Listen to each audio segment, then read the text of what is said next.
evening, Mr. Potter. Harry Potter encounters many monsters on his travels, but few are as unpleasant as Professor Dolores Umbitch. You're going to be doing some lines for me today, Mr. Potter. No, not with your quill. I'm going to be using a rather special one of mine.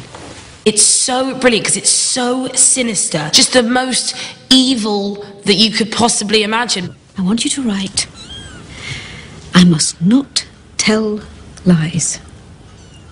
It is so evil and so nasty, this really evil woman. And because she does everything with a smile, she's even more sort of perverse and twisted and unpleasant.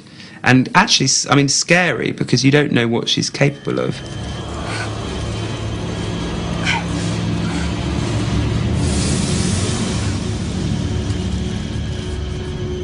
You deserve to be punished.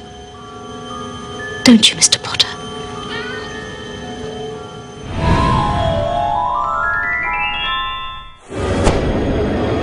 The Harry Potter movies are well known for pushing the limits of CGI technology.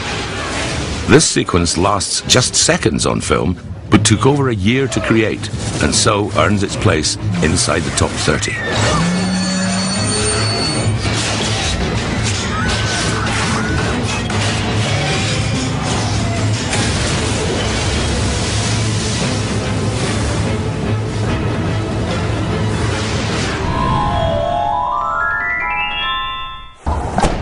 You remember the conditions on which I brought you with me? This potion might paralyze me. Why can't I drink it, sir? Because I'm much older. The scene where Harry has to kind of essentially poison his father figure was one of the hardest scenes to do. You are not to indulge these requests. It's your job, Harry, to make sure I keep drinking this potion. He's so scared and he's crying out, and I think that's probably one of the scariest moments emotionally. You have to keep drinking, like you said, remember? What is amazing about that scene, actually, is Harry Potter as the character, his resilience to keep Dumbledore drinking it. Because you'd think you'd give in, you know, but he doesn't. Stop, it will stop, yes, it will stop. But only if you keep drinking. Don't make me. I'm sorry, sir. Kill me! No. It's horrific. And it's really horrific. Please.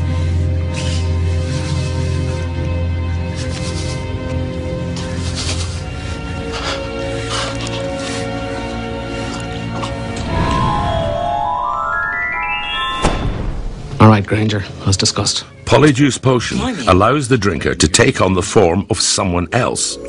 It's a delightful concoction, reportedly made from stewed lacewing flies and unsucculated leeches, whatever they are. For those of you who haven't taken Polyjuice Potion before, fair warning, tastes like goblin.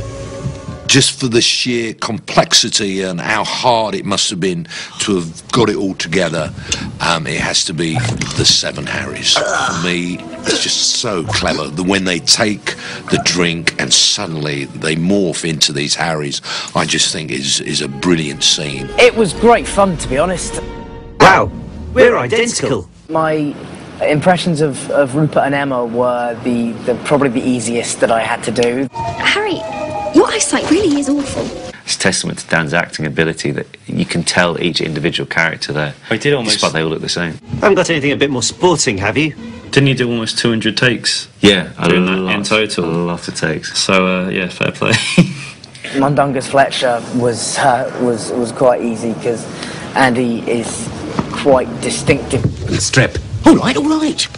I would have the actual actors he was playing alongside me at the monitor, Fleur, for example, and we'd watch Dan do a take playing Fleur, and then Dan would come over to the monitor, and we'd discuss if Dan was feminine enough, if he was holding the bra in the right way, for example. Bill, look away. I'm hideous. And spookily enough, Dan actually really liked playing Clemence. As for Harry, Yes? the real Harry, where the devil are you anyway? Here.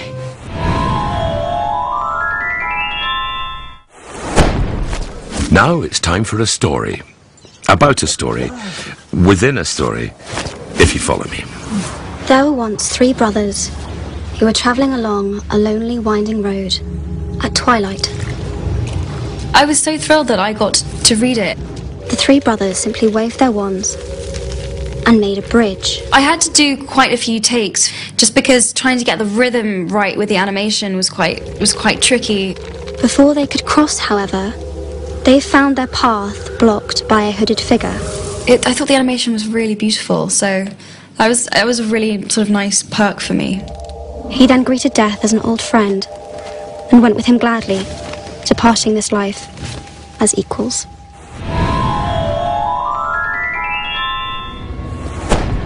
It's a chessboard.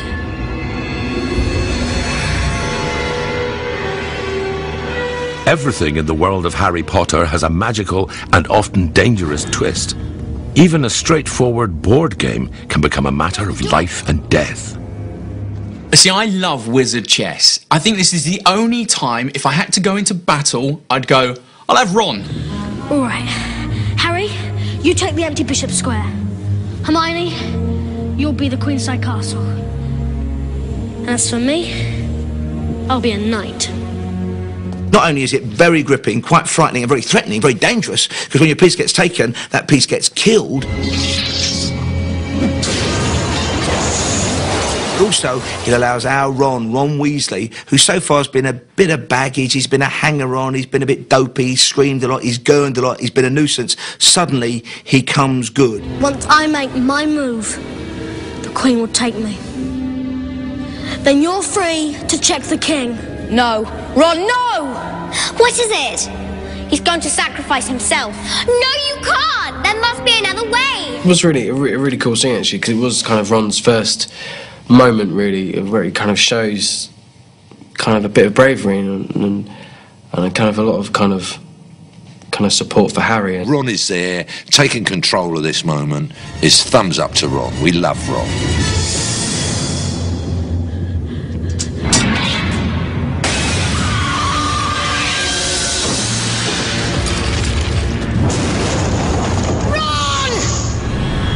Well, it's checkmate for Ron, but it's not game over for our countdown.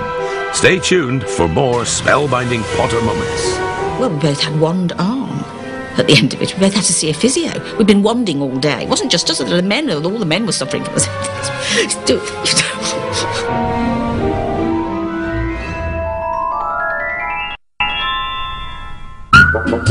Magic moments when two hearts are connected. Watching 3 child actors grow up on screen has been a genuinely unique experience. Prophetic casting has seen all 3 of them become superstars. Dan, Emma and Rupert, we've seen them as small kids to young adults. You know, they've been in these films for half of their lives, essentially. Do you think we'll ever just have a quiet year at Hogwarts? No. Dan, Rupert and Emma were terrific. You know, from the very first down, the very first film, all the way through. They were probably amongst the most professional of the actors on set. They always knew their lines, so focused. It's locked! That's it.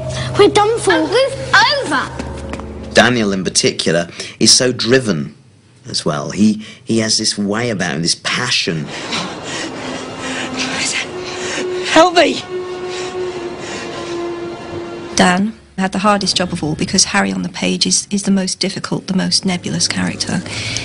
He's just been perfect, I think. Shush.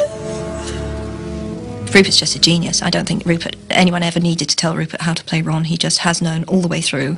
And what was remarkable about Rupert was that I mean, obviously, comedically, he's just spot on. You couldn't teach that. I think he's got a bit more than friendship on his mind.